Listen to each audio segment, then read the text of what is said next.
niya. Sabi niya kasi minor yung theft ano. Sa Saudi kasi puto lang kami mo diyan. Correct, daliri.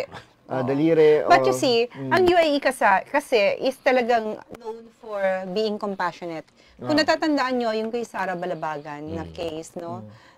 Napatay niya yung kanyang amo because of an attempt to assault her, no? Sexually assault her.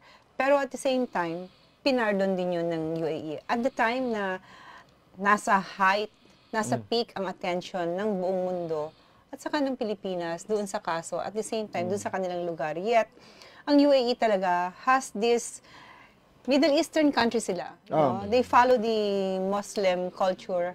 Pero they have this certain compassionate, hindi ko alam kung anong parang tatawagin nun. But they feel for the other nationalities. And for some reason, kahit naka-offend sila at kahit malaki ang offense against their citizen, kung kaya nilang patawarin, kakausapin nila yung pamilya na na-offend ng isang foreign national. So for that, talagang saludo tayo sa UAE.